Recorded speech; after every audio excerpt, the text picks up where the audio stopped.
Olivier, comment ça va? Ça va bien, toi? Yes, content de faire ça avec toi. Bonne année, 1er janvier. Yes, bonne année à toi aussi. Yes, c'est nice qu'on puisse commencer l'année avec une bonne conversation. Écoute, j'ai toujours eu des bonnes conversations avec toi au niveau institutionnel des marchés. Dis-moi, parle-moi un peu de qu'est-ce qui t'a amené à avoir ces connaissances-là avec l'expérience que tu as au niveau institutionnel. Mais dans le fond, j'ai commencé en étudiant au HEC en finance, puis j'ai réalisé, mais je gardais pas juste le HEC comme seule source d'information puis d'éducation.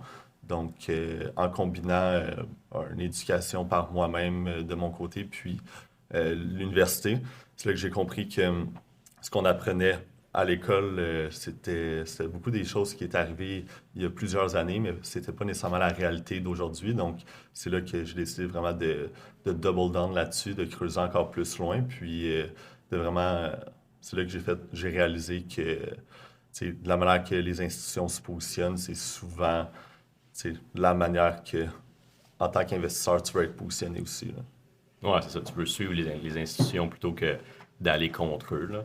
Exact. C'est quoi les meilleures sources que tu dirais qu'au début t'ont aidé le plus à, sans nécessairement avoir une éducation qui est traditionnelle, euh, probablement sur Internet, mais y aurait-tu des sources que tu highlighterais le plus qui t'ont aidé? Je dirais que les sources qui m'ont aidé le plus, c'est vraiment de me mettre dans une position pour rencontrer des personnes qui étaient gros dans le monde de la finance. Donc, je parlais avec des personnes qui géraient des 100 millions en actifs, en hedge fund, en crypto.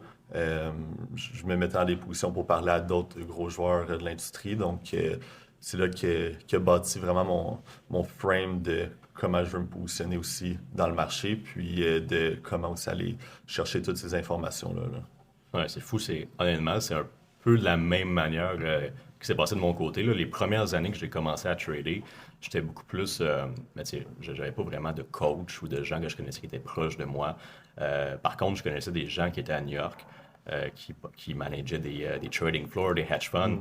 Mm. Puis le game changer qui s'est passé dans ma carrière de trading ou ma carrière d'investisseur, c'est vraiment quand je suis allé habiter là quelques mois.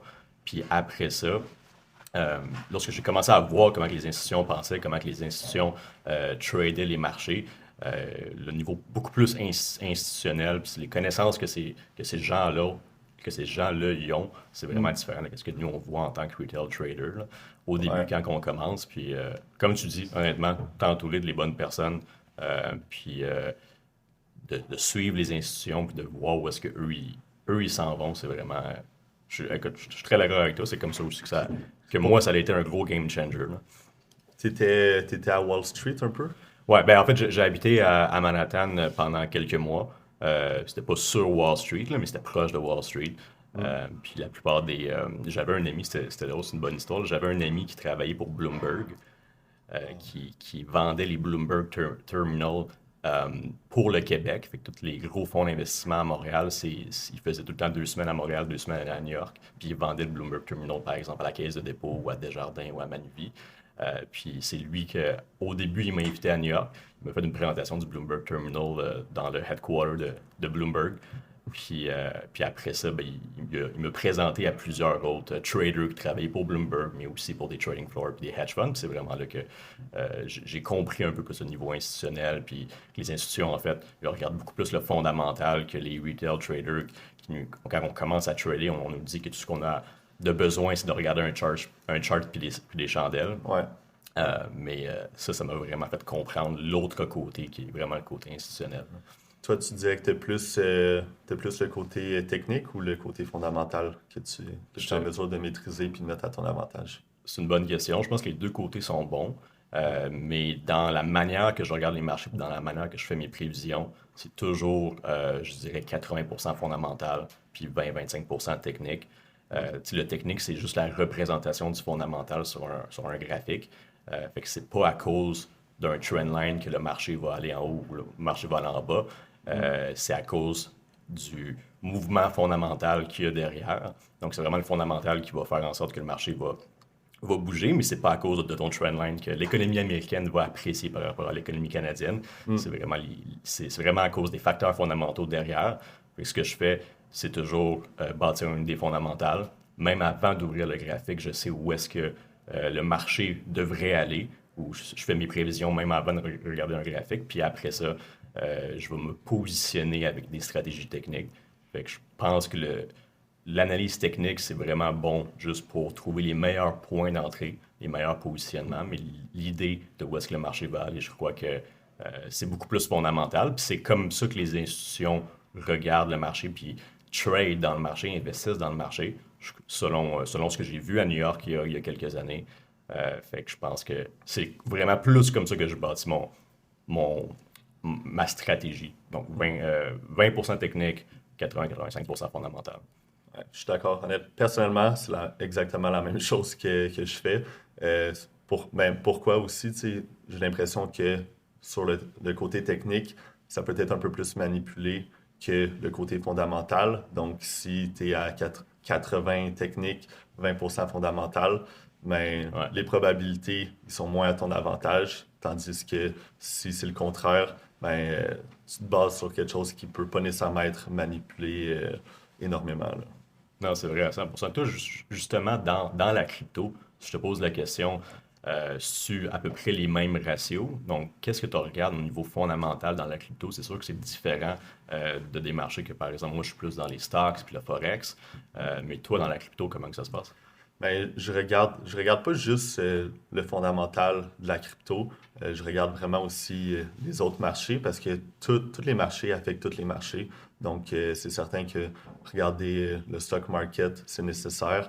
Regarder l'économie américaine, c'est nécessaire aussi pour bien se positionner, voir comment la Federal Reserve imprime des billets. Mais sinon, concrètement, tu sais, il y a les cycles du marché, le cycle du Bitcoin euh, que, que je regarde. Je regarde aussi la compagnie en tant que telle que je décide de me positionner, la compagnie technologique. Donc, c'est quoi leur tokenomics, c'est quoi leur équipe. Euh, puis, vraiment, vraiment, je pars de petit, puis je vais, en fait, non, je pars de gros, je vais avec le fondamental, vraiment, tu sais, quasiment aller voir la macroéconomie, aller voir tout ce qui est niveau sociopolitique, puis après, je descends jusqu'au côté technique après pour prendre la position dans l'investissement qu'on veut faire, là. Fait que c'est vraiment comme un gros, Un entonnoir, là. exactement, exactement de checkpoint que je fais. Mais parce que, tu sais, ça a bien beau être la meilleure compagnie technologique tu sais, qui peut révolutionner leur secteur d'activité en crypto, mais en même temps, si dans le cycle, ça fait pas de sens, si dans l'économie, ça fait pas de sens, peut-être qu'on va pas faire une excellente rentabilité. Donc, tout ça est à prendre en compte, là, tu sais. Beaucoup de personnes pensent que tu sais, c'est juste des petits trucs à regarder, mais au final, tu sais, tout est vraiment corrélé là, dans le monde financier. Donc, Effectivement. je prends en compte absolument tout pour minimiser notre risque, là. Justement, tu as parlé de la Federal Reserve. Je te pose la question, probablement, en fait, c'est ce que les experts disent, c'est qu'on est vraiment à la fin de la montée des taux d'intérêt. Donc, on serait à la fin de ce cycle-là. Puis, probablement on va pouvoir avoir 2 à 3 coupures des taux d'intérêt en 2024. Comment que tu vois les taux d'intérêt, puis le cycle des taux d'intérêt qu'on va rentrer l'année prochaine? Je dis l'année prochaine, qu'on va rentrer en 2024, donc on est le 1er janvier, donc cette année. Mais comment que tu vois ça par rapport à la crypto? Euh, c'est sûr que plus que la Federal Reserve imprime d'argent, tu sais, c'est pas de l'argent qui va être mis dans un coffre-fort scellé, puis ils vont rien faire, là. Tu sais, ils vont tout le réinvestir dans les marchés. Puis plus qu'ils impriment de billets, mais plus que les marchés qui sont considérés à risque, comme le stock market et la crypto, peuvent en profiter. Donc, personnellement, euh, tu sais, même si, d'après moi, ils vont continuer à imprimer jusqu'à fin 2025, là. En fait, je me rappelle plus exactement, là, on va pouvoir couper ça peut-être au montage, là, mais c'est, Comment d'argent qu'ils ont imprimé, non, tu veux c'est dire? en juin, là, ils ont fait, comment on appelle ça, le, mais qui peuvent imprimer autant de billets qu'ils veulent jusqu'à fin 2025. Un bill, là? Ouais, Ouais, ouais. Fait que là, ils peuvent imprimer autant de billets jusqu'à fin 2025. ouais, En juin 2023, ils ouais. vont imprimer 1 trillion. Fait que, perso, je pense que en ce moment, ça va être un des meilleurs moments pour se positionner dans le marché. Tu sais, oui, il y a combien d'argent qui imprime, mais il y a aussi euh, le halving du Bitcoin, il y a aussi les ETF de Bitcoin, il y a aussi, dans le fond, niveau politique, ben, il va y avoir une nouvelle élection Ouais, en automne 2024. Donc, ouais. c'est tous des événements qui, selon moi, vont grandement aider au marché financier, là, en Ouais. général, surtout le stock puis la crypto. Là. Surtout le stock et la crypto. L'immobilier aussi probablement, mais qu'est-ce qui est Mm. intéressant justement quand ils baissent les taux d'intérêt, comme quand on rentre dans un cycle qui vont commencer à baisser les taux d'intérêt, ce qu'il faut comprendre, c'est que plus les taux d'intérêt sont bas, donc tous les gros investisseurs qui font bouger les marchés, puis tu me diras si tu es d'accord, mais plus les taux d'intérêt sont bas, plus que les gros investisseurs vont avoir tendance à rentrer dans le marché parce que il faut se mettre en perspective, là, mais ceux qui ont énormément d'argent, je parle de des milliards en capital, ils vont pas nécessairement investir avec ce capital-là propre, mais ils vont faire des prêts en collatéral Mm. euh, avec leurs actifs. Donc, plus les taux d'intérêt sont bas, plus que pour eux, ça va devenir de moins en moins cher rentrer dans le marché. Donc, souvent, ce que ça fait quand on rentre dans un cycle comme ça, un cycle qui est baissier, ça va augmenter la demande beaucoup dans Mm. le marché de la bourse. On va voir l'immobilier aussi qui va commencer à avoir de plus en plus de demandes. Mais je suis curieux vraiment de savoir, dans la crypto, est-ce que tu vois, selon toi, est-ce que tu vois une corrélation qui est similaire, probablement? Yes, certainement, certainement. Il y a une corrélation, corrélation relativement directe, là. Ouais, Puis je pense que ça va être très intéressant. Puis au final, c'est pas tous les marchés qui réagissent de la même façon. Tu sais, en début 2022, le marché de la crypto a tombé en premier. Après, c'était le stock market. Après, c'était l'immobilier. Mais ça fait en sorte que puis après, tu sais, c'est le oil market. Mais après, quand on revient dans un cycle haussier, c'est quels les marchés qui montent en premier? Bien, ça va être la crypto en premier, après le stock, après l'immobilier. Puis là, on a vu la crypto, le stock, ça commence à bien aller. Puis l'immobilier, je pense qu'elle va pas tarder à bien aller aussi. Là. ouais, l'immobilier, c'est toujours ce qu'on appelle un lagging asset, là. Mhm. Donc, c'est souvent l'immobilier qui va être un des marchés qui va agir en dernier. Ouais. Ça, je serais curieux aussi de te poser cette question-là. Au niveau du Bitcoin, toi, tu es vraiment plus euh, dans le marché de la crypto. On dit souvent que le Bitcoin, c'est un peu l'art moderne. Ouais. Est-ce que tu vois, par exemple, une corrélation qui est quasiment directe avec comment que le marché de l'art bouge ou réagit, puis comment que le Bitcoin va réagir aussi aux différents événements économiques? Tu vois-tu une genre de corrélation qui est Ouais. quasiment directe? Oui, en 2004, on a vu le premier ETF d'or, puis l'or a pris pas loin de 400%. Ouais. Selon moi, on risque de voir la même chose avec le Bitcoin en ce moment. Euh, mais personnellement, avec tous les événements qui arrivent, puis surtout les ETF qui arrivent, selon moi, c'est aussi gros que le début du S&P 500. Personnellement, c'est une nouvelle manière d'investir, c'est un nouveau positionnement pour tout le monde. Donc, ça va être un événement qui va être marqué dans les annales financiers, personnellement. Puis, c'est pas moi qui le dis, c'est les plus gros hedge fund managers qui, qui disent des statements comme ça. Donc, être en mesure de se positionner avant que tout ça arrive, je pense que c'est extrêmement important. Mais effectivement, plus qu'on va avancer dans le marché, mais moins que aussi le halving va avoir un effet sur le Bitcoin. Donc, les cycles, selon moi, ils vont avoir moins d'impact sur le marché global. Puis peut-être que au fil des années, ben, l'or va être aussi bien, ben, il va avoir une plus grande corrélation avec le Bitcoin. Mais personnellement, euh, je pense que les plus gros investisseurs, ils vont préférer investir dans le Bitcoin que dans l'or. Ouais, Si je pour, admettons, dans les 10 dans les prochaines 10 années, je prochaines pense années. que il va avoir, il va avoir un meilleur intérêt pour le Bitcoin que l'or. Ouais. Tu vois-tu le Bitcoin dépasser 100 000 cette année, d'ici la fin de l'année? Euh, je préfère pas faire de prédictions, je préfère juste me mettre dans une position pour profiter de l'opportunité. Par contre, d'ici fin 2025, je vois quand même le Bitcoin à 100 000 et plus. À 100 000, ok. Ouais, Fait que ouais. peut-être pas dépasser, mais tu verrais, tu veux te positionner pour si jamais Ouais, on arrive à 100 000. mais tu sais, personnellement, je me positionne pas énormément dans Bitcoin. Je préfère me concentrer sur les compagnies technologiques qui vont révolutionner leur secteur d'activité parce que oui, Bitcoin, c'est une grosse pièce du marché, mais ça en découle plein d'autres secteurs technologiques. Donc, selon moi, être en mesure de se positionner dans les futurs Amazon, les futurs Google, les futurs Apple, mais ça, c'est ma priorité. Euh, Simplement parce que je pense qu'il y a un plus gros potentiel de rendement à aller chercher dans ces compagnies technologiques-là que Bitcoin. Mais ça dépend des cycles. En ce moment, on est 1er janvier 2024.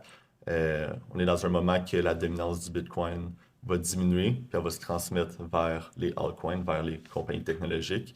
Donc, c'est certain que à ce moment-là, je préfère me positionner dans ces compagnies-là, mais plus qu'on va avancer dans le marché, puis dans le cycle, mais je vais prendre de ces actifs-là, puis les positionner dans Bitcoin. Justement, si, par exemple, qu'est-ce que tu dirais à quelqu'un qui commencerait dans la crypto, disons, là on est le 1er janvier, quelqu'un qui veut s'introduire dans la crypto, quel genre de portfolio tu lui conseillerais d'avoir pour l'année 2024? C'est quelqu'un qui vient de commencer, qui n'a absolument aucune connaissance. C'est certain que je vais pas lui dire de se positionner exactement comme moi je me positionne, sauf si il travaille tu sais, avec nous puis on est en mesure de l'aider. Mais tu sais, sinon, tu sais, les plus obvious, les plus faciles, Bitcoin, Ethereum. Mais personnellement, je pense que ça en vaut le temps, ça en vaut l'effort de juste creuser un peu plus loin pour maximiser les rendements. Mais je dirais de faire attention en grande majorité aux influenceurs qui parlent de ce marché-là. Beaucoup de personnes vont parler d'énormes potentiels de meme coins, comme on appelle, Ouais. ou de projets qui n'ont pas nécessairement, ils n'ont plus d'avancement technologique, puis ils n'ont plus d'avancement niveau business. Donc, c'est des gros coups d'opportunité. J'aime calculer, j'aime, quand je réfléchis à comment je vais me positionner, calculer le coût d'opportunité entre différents aspects. Donc, il y a un gros coût d'opportunité entre se positionner juste dans Bitcoin et Ethereum, contrairement à creuser un peu plus loin puis générer un peu plus de rendement. Mais pour ceux qui débutent, je dirais de faire vraiment attention à ce que les influenceurs peuvent dire, parce que souvent ils sont payés par d'autres personnes. Souvent, ils vont juste montrer le beau côté de la médaille avec un meme coin qui n'a aucun fondamental en arrière, qui a fait 10 000%, mais au final, c'était juste fermer les yeux puis croiser les doigts que ça monte. Tandis que nous, on peut générer quasiment d'aussi bons rendements, mais en se basant sur quelque chose de concret. C'est ça. Fait que si c'est pas un influenceur comme Elon Musk, il faut qu'on s'en tienne loin. Ouais, effectivement. C'est sûr Avec le qu'Elon Musk a Dogecoin. une bonne notoriété, puis il Ouais, est en c'est ça. mesure de faire relativement bouger les marchés, là. C'est ça, exact. Ouais, ouais. C'est toujours quelque chose qui m'intéresse quand que je rencontre des investisseurs comme toi ou des traders, savoir vraiment comment ils ont été introduits au tout début à l'industrie que ce soit du trading ou de la crypto. Tu sais, par exemple, moi, quand j'ai commencé à trader très jeune, là, j'ai acheté mes premiers stocks quand j'avais 17 ans. Premier stocks que j'ai jamais acheté, c'était Tesla. C'était pas parce que j'avais beaucoup d'expérience dans le trading, c'était juste parce que je venais de lire le livre de Elon Musk. Puis je Mm. croyais en sa vision, puis que ça allait juste à donner comme ça. Mais même quand j'étais très jeune, à 10 12 ans, je regardais des films de Wall Street, puis je voulais savoir qu'est-ce qui se passait dans ces graphiques-là. Comme je demandais à mon père, je me rappelle, comme.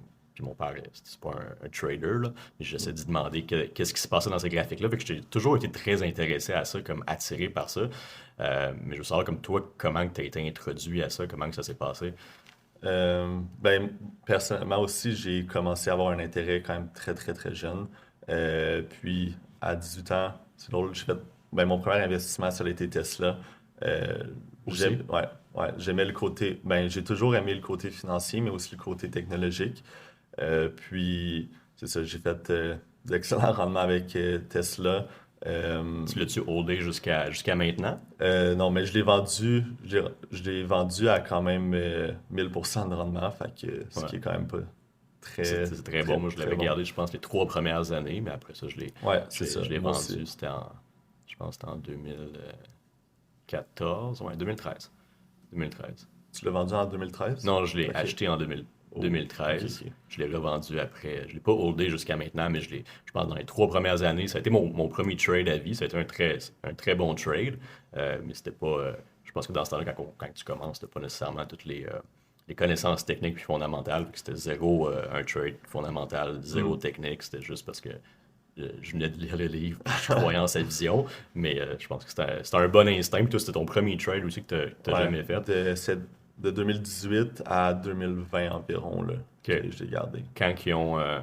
Mais c'était dans le temps que je me rappelle, là, il y avait beaucoup de YouTubers, il y avait beaucoup de personnes qui disaient, bon, Tesla à zéro, Tesla à zéro, puis c'est... Même si c'est mon premier positionnement, même si c'est mon premier positionnement dans le marché, je fais beaucoup de comparaisons avec ça, puis en ce moment, actuellement, dans les marchés de crypto, tu sais, on voyait dans les dernières années, tu sais, tout le monde qui disait, bon, Bitcoin à zéro, tout ce marché-là à zéro, puis au final, c'est quand il y a énormément de peur que les meilleures opportunités. Donc, quand, quand il y a une bonne technologie, quand il y a un bon plan, euh, tu veux te fier là-dessus, puis pas juste au oui-dire de tout le monde, là. Effectivement, c'est comme l'expression Warren Buffett, be fearful when people are greedy and be Mm. greedy when people are fearful. Exact, Ça, exact. c'est une des règles majeures quand tu commences juste dans l'investissement en général, là. Effectivement, mais c'est parce que veux pas, on va pas se mentir, tu sais, c'est un marché qui est extrêmement contrôlé, puis ça date pas d'hier. Ça fait des dizaines et des dizaines d'années. On regarde dans les années 90, il y avait énormément de peur qui était mis de l'avant dans les journaux, dans les médias traditionnels de ce moment-là. Puis, tu sais, j'avais retrouvé un petit article de journal en 2000 qui disait que l'Internet, est-ce que l'Internet va juste comme fade away, puis tu sais, va plus exister. Puis regarde où est-ce qu'on est en ce moment. Tu sais, les personnes qui ne voulaient pas s'adapter à ce moment-là, mais ils n'ont pas eu le choix au fil des années. Donc, en voyant tout ce contrôle d'informations-là qu'il y avait dans les années 90 avec l'arrivée du Web 2 et d'Internet, je ressens la même chose en ce moment. Donc, c'est comme un petit indicateur que faut que je double down encore plus là, sur le marché, là. Ouais, justement, t'avais-tu vu, tu connais le magazine de The Economist? Ouais. T'avais-tu vu l'article qu'ils ont fait je pense, en 1979? Il y avait leur page cover. C'était, je sais pas si on va pouvoir le pull out là, Ouais, faudrait le dans retrouver, le là. podcast, mais tu avais un page cover qui c'était un aigle avec un médaillon qui ressemble au logo, qui ressemble très bien au logo du Bitcoin, avec une pile de cash qui est en feu en dessous de l'aigle. Ça me Fait dit quelque que l'aigle chose. qui représente un peu l'Empire La- américain, Ouais, exact. donc les États-Unis, avec une pile de cash de dollars américains qui était en feu, puis l'aigle qui avait comme un médaillon qui ressemble vraiment au Bitcoin, puis le titre, c'était Get Ready for a Worldwide Currency, si je me rappelle bien. Mhm. Puis ça, c'était en 1979. On va pouvoir le pull-out, là, je pense, dans le montage, mais ça, c'était... Puis The Economist, ben, on est principalement, c'est possédé principalement par toute la famille Rothschild, là. Ouais. Fait que y a-tu... si je te pose la question, c'est quoi ta théorie, toi, sur l'introduction du Bitcoin? C'est qui Satoshi. ouais, c'est qui Satoshi Nakamoto? C'est-tu des organisations? C'est-tu des familles? C'est-tu quelqu'un? C'est quoi selon toi? Euh, s- Honnêtement, si je suis 100% honnête, j'en ai absolument aucune idée. Ça serait qui Satoshi Nakamoto? Je pense pas que ça serait des institutions. Pourquoi je pense pas que ça serait des institutions? Parce que c'est pas pour rien que maintenant ils s'adaptent au marché, puis ils l'ont pas fait dans les dernières années. Euh, Selon moi, ça fait pas quelques années qu'ils connaissent le Bitcoin puis le marché. D'après moi, ils le connaissent depuis extrêmement, extrêmement longtemps. Ils ont essayé de shutdown, ils ont essayé de tout faire pour que ça ne fonctionne pas. Ils n'ont pas réussi, donc la manière la plus intelligente pour eux, c'était de se positionner tellement massivement qu'ils peuvent avoir un certain contrôle sur ce marché-là.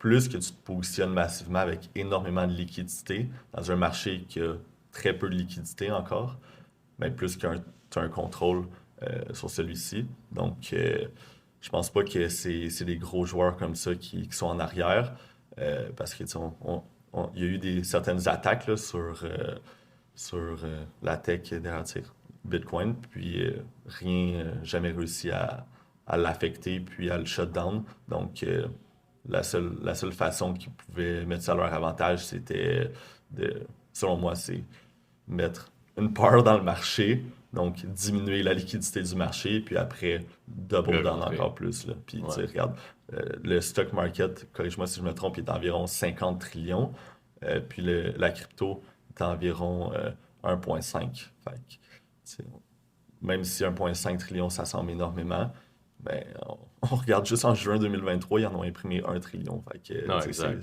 C'est c'est encore c'est rien là, très petit comparé. comparativement au marché mondial, là. Effectivement, puis Ouais. tu sais, c'est ça.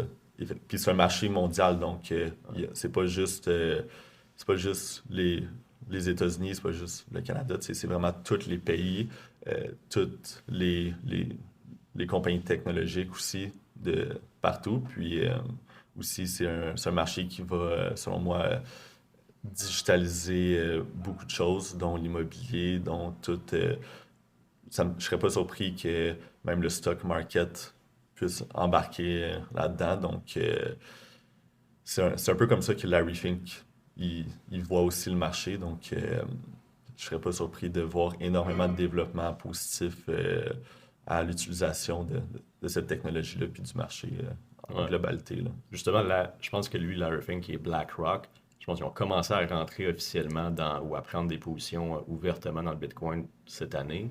Je pense que c'est cette année en Ouais, ça fait 2 ans. 2022.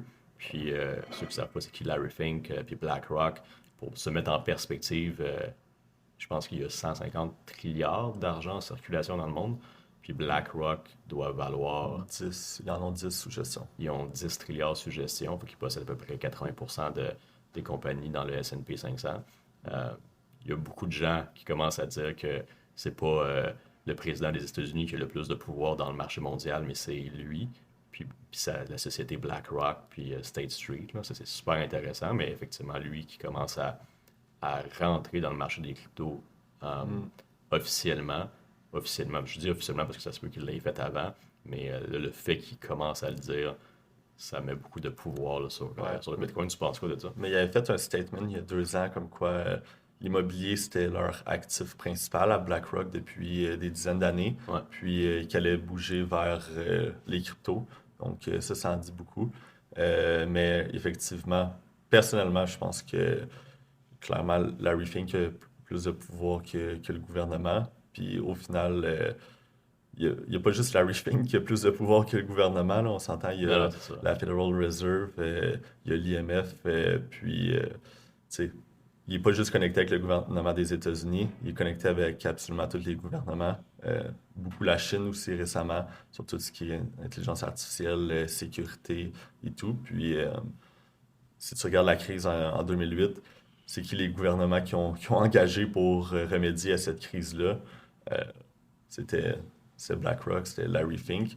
Puis ils l'ont en partie aussi créé, donc c'est comme un contrôle qui est vraiment low-key, si je peux le dire. Puis, mais ils ont énormément de pouvoir en arrière. Puis, tu sais, ils ont une bonne structure. Là. Tu parles à du monde tu sais, dans la rue, personne ne va vraiment connaître BlackRock, mais concrètement, ils own 90% des médias traditionnels. Là. Tu regardes CNN, Fox News, puis toutes ces plus grosses compagnies-là, mais ils sont owned par une autre compagnie, qui est owned par une autre compagnie, qui au final est owned par BlackRock. Ils ont des gros stakes dans toutes les compagnies technologiques, donc ils ont un pouvoir sur le board. Donc, c'est vraiment pas à négliger, je pense, la manière que cette institution-là pense, réfléchisse Ils et se grandissent aussi. positionne, là. Ouais. C'est pas juste. J'écoute pas, j'écoute plus les paroles, je regarde concrètement les actions parce que souvent, les, les actions.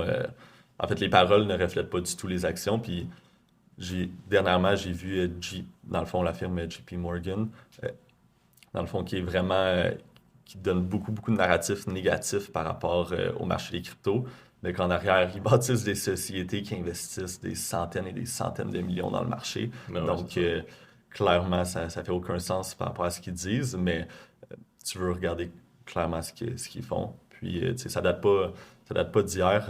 J'ai beaucoup d'intérêt sur tu sais, tout ce qui est Jekyll Island, tout ce qui est la création de la Federal Reserve. Selon moi, comprendre ce qui se passait dans le passé, il y a 100, 200, 300 ans, même me permet de mieux comprendre certains événements actuels parce que, tu sais, on est, on n'est pas vieux, là, on est né, puis on était, on a grandi en tant que personne avec, en comprenant les réalités actuelles, mais on sait pas c'était quoi nécessairement les réalités du passé. Donc, en grandissant juste avec ce qu'on a toujours appris, ce qu'on a toujours entendu, ben, selon moi, ça peut être, ça, ça peut être un coup d'opportunité, puis ça peut être certaine misinformation, donc vraiment les gratter il y a plusieurs années, voire le début de tout, mais ça me permet de comprendre mieux certaines décisions, certaines situations actuelles, là. Je suis très d'accord avec toi là-dessus. Puis j'ai toujours dit en plus, tu sais, si tu veux savoir c'est qui contrôle vraiment le monde, qui a vraiment le plus de pouvoir, euh, just have to follow the money. Il faut juste que, comme quand tu dis, c'est pas les paroles, c'est pas ce que les institutions disent, c'est qu'est-ce qu'ils font. Ça, Mm. c'est très important. Donc, c'est tout simplement suivre où est-ce que l'argent va, suivre le trajet de l'argent, puis le plus que tu montres, puis tu vas dans le trajet que l'argent fait, puis tu vois les investissements qui sont faits en temps réel, c'est là que tu comprends vraiment où est-ce que le monde s'en va, qui contrôle le monde, puis dans quelle direction que ça s'en va. Je pense que c'est super important. Puis justement, quand tu as parlé de la Federal Reserve, euh, j'avais fait beaucoup de recherches là, sur la Federal Reserve en 2019-2020. Quand la COVID a commencé, ça m'intéressait beaucoup de comprendre juste le simple fait que c'est une organisation qui est. En fait, je crois que les États-Unis, c'est un des seuls pays, si c'est pas le seul pays, que la Federal Reserve est complètement séparée du gouvernement. Donc, c'est Mm. deux entités qui sont complètement différentes. Le Ouais, gouvernement n'a aucun pouvoir sur la Federal Reserve. Puis quand tu regardes qui a créé la Federal Reserve à la base, c'était juste en 1913 ouais, les, euh, sur les, les, Jekyll Island. c'est exactement. Comme tu dis, donc c'était les familles les plus riches à New York, qui contrôlaient les banques, JP Morgan, John D. Rockefeller, euh, puis plusieurs autres. Mais c'est eux, c'est en fait, ce qui s'est passé, c'est juste a bunch of rich guys qui se sont mis sur une île, Jekyll Island, puis en fait, nous, dans le fond, maintenant, c'est plus le gouvernement qui contrôle l'économie, c'est nous, puis c'est nous qui vont imprimer l'argent américain, puis c'est ça que c'est. Ouais, C'est ça qui s'est passé. Puis depuis ce temps-là, ben, il n'y a, y a personne en fait qui se pose des questions vraiment sur je qui sais. contrôle le dollar américain puis l'économie, mais c'est quand que tu vas loin dans l'histoire, t'as pas à aller si loin que ça fait juste 100 ans. Ouais.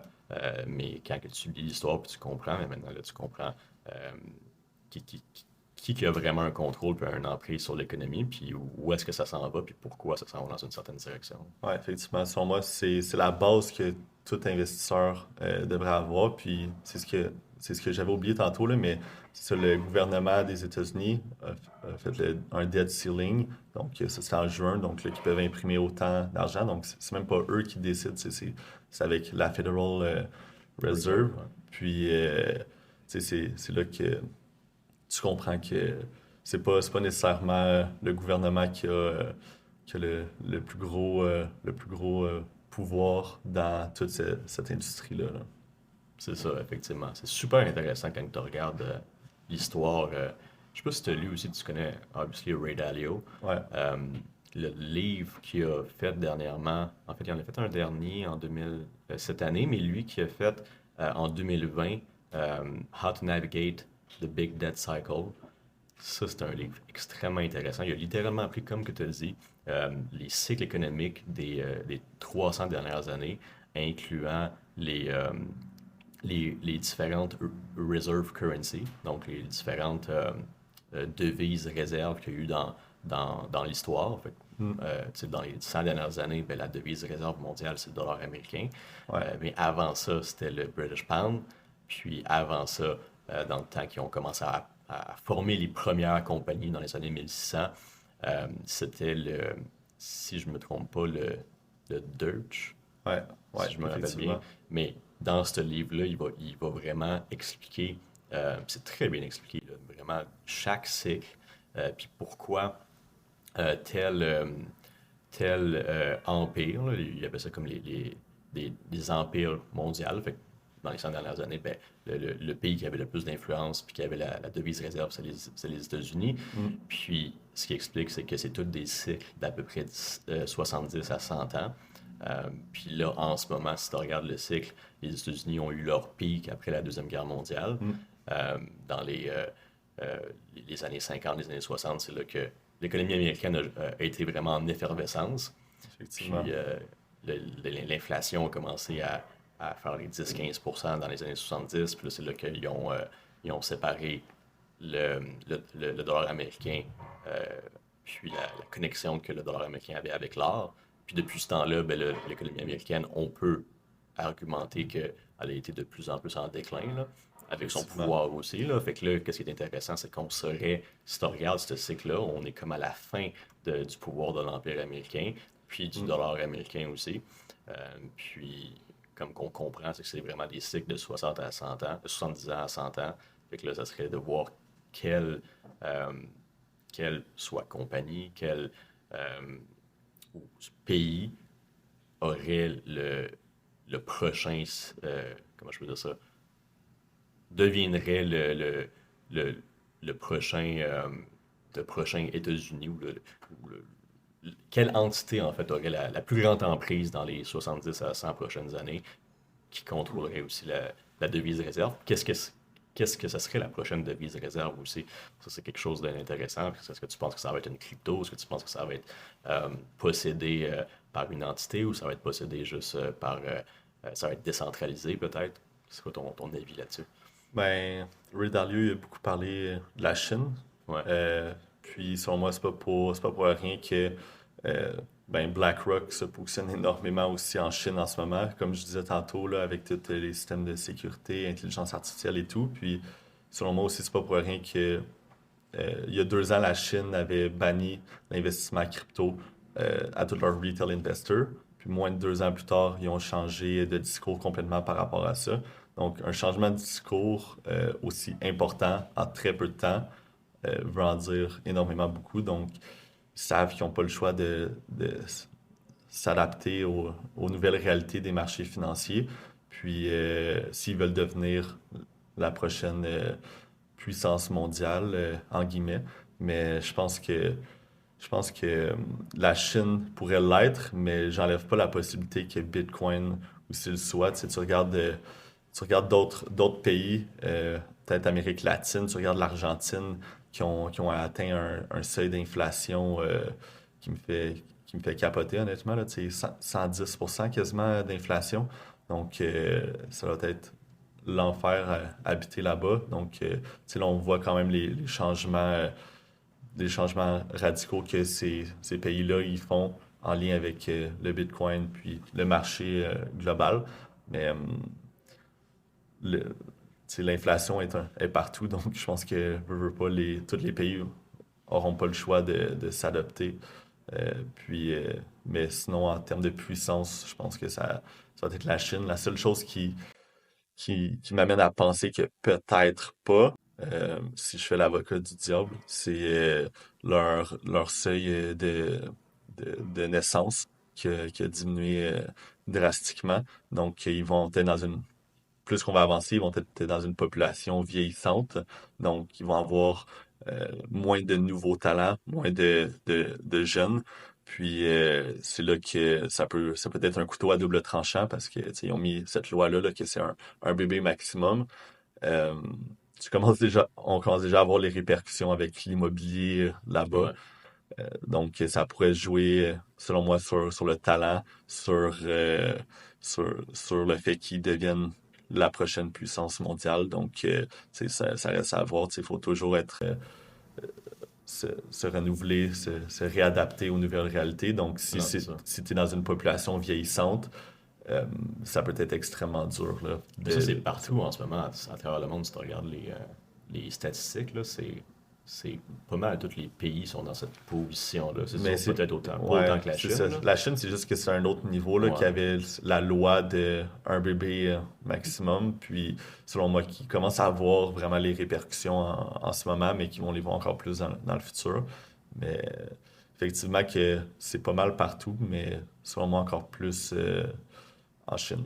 Est-ce que c'est une statistique intéressante à regarder, ça? Quel est le pays qui, en ce moment, euh, soit diminue le moins en termes de naissance ou peut-être même est en croissance au niveau des naissances? Ce serait une statistique Ouais. intéressante. Mais tu sais, selon moi, tous les aspects de la vie sont interreliés. Donc, je- j'aime regarder absolument tu sais, tous ces aspects-là parce qu'au final, ça va venir affecter euh, le positionnement. Tu sais, c'est sûr que c'est pas direct, mais en général, ça va venir l'affecter. Puis, sinon, je voulais parler rapidement. Là, tantôt, on parlait de ce qui se passait dans le passé, puis comment on peut se réadapter en ce moment. Mais, tu sais, on apprend tout c'est quoi dans le fond l'inflation, c'est quoi, tu sais, les dettes et tout. Mais quand on se pose la question réellement, là, l'inflation n'existait pas là, il y a 200 ans. Donc, tu sais, l'inflation, ça a été inventé. Donc, comprendre réellement comment ces gros joueurs-là, ils ont créé ce système-là financier, je pense que c'est une bonne, c'est une bonne flèche à avoir à ton arc pour réellement comprendre aussi c'est ça, tous les positionnements actuels de l'économie, là.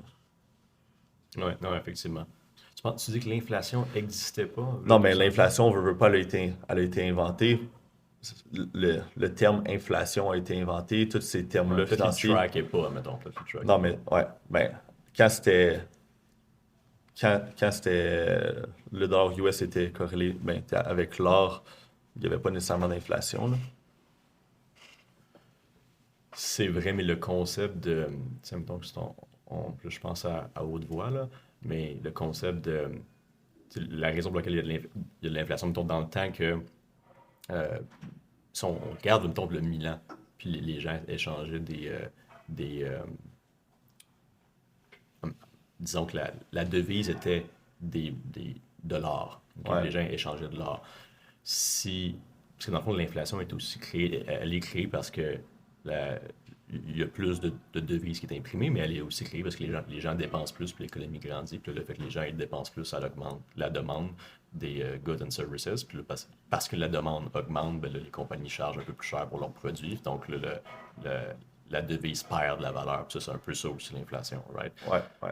Fait que peut-être que ce concept-là existait, mais Mais, non, mais, pas au ouais, niveau de maintenant, mettons. exact. Ouais. Ouais, effectivement. Ça, Non, je mais pense c'est à juste World, les là. différents concepts financiers. C'est juste de se mettre dans une position de, OK, pourquoi ce concept-là il a été créé, comment il fonctionne, Ouais. comment il est mis de l'avant dans la société. À qui que ça bénéficie aussi. Exactement. Ouais. Puis en connaissant tout ça, mais là, tu es en mesure de dire, OK, je vais me mettre dans une position pour que ça me bénéficie au lieu que ça m'affecte. Donc, Mm. c'est juste des concepts que on est né avec, on est né à l'apprendre, mais on n'a jamais creusé plus loin. Donc, c'est vraiment au lieu de juste de prendre l'information comme elle est, telle qu'elle, mais c'est d'aller voir concrètement en arrière de ça. Puis, selon moi, c'est la manière que tu peux diminuer ton risque d'une manière Le plus possible. significative, là. Non, c'est vrai. Puis, tu sais, en fait, parce que l'inflation, on parle souvent de l'inflation comme étant quelque chose qui est négatif, mais c'est négatif pour la plupart des gens, pour la classe moyenne, pour les gens qui ont 100 000 en savings Ouais, dans un compte épargne. C'est négatif pour les gens qui, la plupart, ben, en fait, ça, c'est la plupart des gens, là, c'est beaucoup la classe moyenne, donc leur richesse est beaucoup storée en devises. Mais le fait que la Banque centrale imprime de plus d'argent puis que l'inflation est de plus en plus créée, c'est négatif pour ces gens-là, mais c'est aussi positif pour, contrairement, ça va être positif pour ceux qui sont milliardaires puis qui ont énormément de assets puis que en fait, leur richesse est beaucoup plus basée en actifs, donc que ce soit l'immobilier, que ce soit euh, la crypto, que ce soit les stocks. Donc, tous ces actifs-là vont avoir tendance à prendre plus de valeur lorsqu'il y a plus d'inflation. Mm. Euh, fait que ça, Ouais, c'est un concept qui est. ouais, je suis totalement d'accord. C'est vrai que pour 80% de la population, c'est un concept qui est vu extrêmement négativement. Par contre, tu te mets dans une position pour en profiter, ça peut être extrêmement bénéfique. Puis, au final, c'est comme ça que tu peux même générer le plus d'argent possible. Ah oui, c'est ça. En fait, on l'a vu Ouais. en 2020, là, tu sais, Ouais. lorsque la plupart des petites entreprises, puis la plupart des gens souffraient de la crise économique, puis de la montée de l'inflation, euh, tous les gens les plus riches sur la planète ont fait encore plus d'argent. Effectivement. Fait que c'est vraiment des stratégies différentes, mais ce qui est intéressant, c'est qu'on peut se positionner avec, si on a les bonnes connaissances puis la bonne compréhension de l'économie puis du fondamental, on peut se positionner aux mêmes positions, ou presque les mêmes positions que les gens qui, qui, qui, euh, qui sont dans les milliards en net worth, Mm. sans nécessairement avoir ce capital-là pour commencer, mais il faut avoir les bonnes connaissances, il faut avoir les bonnes compréhensions de la macroéconomie, puis de l'inflation, puis de tous ces concepts-là qui peuvent être un Mm. peu difficiles à comprendre au début, mais c'est là que ça vaut la peine de s'instruire, puis de prendre les bonnes sources. Je pense que qu'est-ce qui peut être difficile, c'est de trouver les bonnes sources au début. Ouais, Euh, je dis que plus qu'on est dans un monde d'information, mais plus qu'on est désinformé. Fait que c'est extrêmement difficile. C'est quasiment rendu un art, être en mesure d'être bien informé. C'est sûr que je suis pas, je suis pas un extrémiste ou whatever, mais tu sais, on a vu beaucoup de misinformation, surtout en 2020, qu'on a appris beaucoup, tu sais, dans les années à venir, voir c'est qui a ouais. profité de tout ça, c'est qui était déjà positionné avant même que ça arrive pour profiter de tout ça. Donc, être en mesure tu sais, de juste se poser la question, puis d'actually prendre le temps de réfléchir. Réfléchir, c'est une denrée rare. C'est pas beaucoup de personnes qui est en mesure de prendre le temps de faire ça, mais Ouais. parce qu'on est tout le temps affecté par plein d'informations qui arrivent de partout. Mais quand tu prends un step back puis tu prends le moment de réfléchir, je pense que c'est le meilleur moyen de t'assurer d'avoir la bonne information pour toi. Tu sais, après, tu te fais ta propre tête. Puis, tu sais, c'est ça, au lieu de juste consommer l'information puis dire, OK, vérité absolue. C'est juste, je consomme l'information, OK, j'essaie de voir un peu les deux côtés de la médaille. Puis, avec mon expérience, avec tu sais, ce que j'ai appris, euh, là, je prends ma propre décision. Parce que à partir du moment qu'il y a une mauvaise information, c'est impossible de se dire toutes les informations qui arrivent sont 100% vraies. Donc, si c'est arrivé une fois, je me dis, puis tu sais, c'est arrivé il y a des dizaines et des dizaines d'années aussi, donc je pense que c'est important de juste prendre un moment de réfléchir, puis tu sais, c'est impossible de tout le temps savoir 100% de la vérité et tout, mais juste de se mettre dans une position pour prendre le temps de justement de réfléchir dans un monde qui a énormément d'informations. Non, effectivement. Tu vas être un invité aussi spécial à l'événement qu'on va faire en avril, qui va être le premier Montreal Investing Summit. Donc, il va y avoir toi, il va y avoir d'autres aussi invités institutionnels dans le monde de l'investissement, dans le monde du trading. Je pense que ça va être extrêmement intéressant de pouvoir amener vraiment un sommet de l'investissement à Montréal.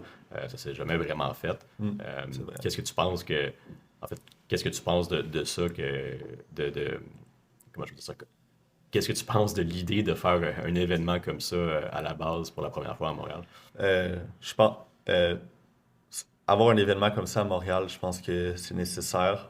Pourquoi? Parce que au Canada, on est reconnu pour être extrêmement en retard sur les nouvelles technologies, les nouveaux marchés financiers, puis même juste en général sur la finance en globalité. Donc, si on regarde ailleurs dans le monde, mais ça se fait partout. Par contre, ça se fait pas nécessairement au Canada, ça se fait encore moins au Québec. Donc, c'est important pour des personnes qui plus loin, qui vivent tu sais, du marché financier, mais qui trippent là-dessus, puis qui adorent ça, mais d'offrir ces connaissances-là, puis de créer ce côté-là de communauté, puis de voir que à Montréal, il y a des très bons talents, au Québec aussi, puis de commencer à bâtir cette démocratisation-là des marchés financiers au Québec et au Canada, là. Donc, je pense que c'est nécessaire pour évoluer en tant que société. Ça se fait ailleurs. Je pense que c'était une question de temps avant que ça arrive à Montréal. Puis je pense que ça peut être juste bénéfique pour même les personnes qui ont aucune connaissance du marché, qui n'ont pas nécessairement énormément d'intérêt, mais de juste commencer tranquillement à cheminer euh, dans tout ça, là. Ouais, effectivement, puis il y a littéralement un marché pour ça, là. Tu sais, on le voit, on fait aussi Mm. depuis octobre, là, à chaque 2 semaines, on fait des trading meet-up, puis on invite les gens à venir nous rencontrer dans les endroits très casual, là, dans des bars, dans des restaurants. Puis on voit aussi qu'il y a beaucoup d'intérêt il y a de plus en plus d'intérêt pour le monde du trading, le monde de l'investissement, le monde de la crypto. Fait que, tu sais, les gens, ils Mm. veulent s'informer, ils veulent apprendre. Puis, c'est une des raisons pour laquelle que je fais ça, ou qu'on t'es tout le temps invité, là, puis c'est super nice. Ben, comme que tu dis, tu sais, ce qui est important, c'est oui, trouver des bonnes sources, mais aussi s'entourer des Des bonnes bonnes personnes personnes. aussi, effectivement. Puis s'il y avait eu ça, quand j'ai commencé dans le domaine du trading, puis le domaine de l'investissement, ça aurait été tellement bénéfique pour mon apprentissage. J'aurais probablement sauvé des années de in and out à essayer de comprendre comment que ça Mm. fonctionnait si j'avais juste eu les bonnes personnes autour de moi qui pouvaient me partager ces connaissances-là. Euh, tu sais, il y a déjà des bons meetings en immobilier à Montréal là, Ouais, qui se font. Je ne vais pas nommer des noms, mais il y a vraiment une bonne scène au niveau de l'immobilier à Montréal. Je pense qu'il y a cette scène-là aussi au niveau des marchés financiers, mais il y a juste personne qui a vraiment ouais. commencé ce type de mouvement-là. Fait que je pense que 2024, on peut, euh, on peut commencer ça tranquillement, puis rencontrer cette communauté-là, bâtir cette communauté-là de, de traders, d'investisseurs, ou Mm. des gens qui sont aussi intéressés par ça. Il y a des gens aussi qui ont beaucoup d'expérience, aussi, qui viennent dans nos meet-ups, Ouais. qui travaillent pour des fonds d'investissement. Puis c'est tellement intéressant d'avoir des bonnes conversations avec ces gens-là de plusieurs domaines, là, dont toi, là. Fait que, Effectivement, tu sais, il y a beaucoup de personnes qui sont intéressées, fait que juste de mettre la structure en place pour que le monde puisse en profiter, c'est bien. Mais aussi, on a tendance à pas le réaliser parce que c'est ça, tout le monde veut être de son côté, mais quand on se réunit, on se rend compte qu'il y a plein de talents à Montréal, au Québec, dans le domaine financier. Donc, je pense que c'est important de faire des événements comme ça pour être en mesure aussi de retain de talent. Euh, puis, tu sais, là, je parle globalement parce qu'au final, est-ce qu'on.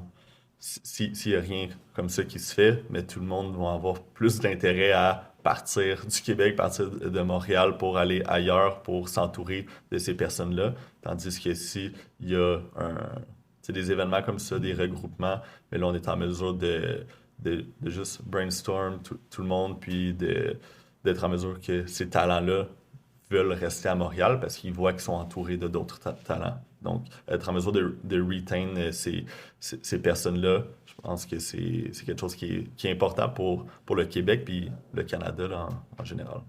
ouais, c'est ça qu'on va faire. Je pense que 2024, ça va être une bonne année pour ça. Si je te pose la question, ça a été quoi ton meilleur trade ou ton meilleur investissement dans les dernières années qui t'a rapporté le plus de retours, si on peut parler de ça un peu? C'est une bonne question. Le plus gros retour, ça a été Caspa. Donc, ça, je m'avais positionné, c'est KS, le ticker en crypto, puis je m'avais positionné OK, en juin 2022 OK. environ. Puis c'était en gros bear market. Euh, L'équipe en arrière était solide, puis ils remédiaient à un gros problème du marché de la crypto. Puis tu sais, en ce moment, ils sont même considérés comme le, le silver tu sais, du marché. Puis je m'avais positionné quand c'était à 5 millions de capitalisation. En ce moment, ça en vaut pas loin de 5 milliards de capitalisation. Euh, ouais. Fait qu'en environ un an et demi, ça l'a monté de 5 millions à 5 milliards. Donc, ça a été un pas Un pire, bon move, ouais, effectivement. effectivement. Ouais. Donc, ouais, pour moi, ça a été ça. Sinon, dans le stock market, ça a vraiment été Tesla, Ah ouais. que, que ça a été quand même un très bon rendement. Mais sinon, toi, c'était quoi? Bonne question. Mais probablement en 2020, lorsque la demande mondiale pour le pétrole est quasiment euh, tombée à presque zéro, là, parce qu'il y a eu les Ouais. confinements. Ils ont stoppé l'économie du jour au lendemain. Donc, ce que j'ai commencé à faire, j'ai eu l'idée de me positionner dans les compagnies, les plus grosses compagnies productrices de pétrole au Canada. Fait que, on sait que l'économie canadienne est basée beaucoup sur les sables bitumineux en Alberta, parce que c'est à peu près, je crois que c'est 15 à 20% du GDP canadien, donc du produit intérieur brut canadien qui vient de l'exportation et de la production de pétrole.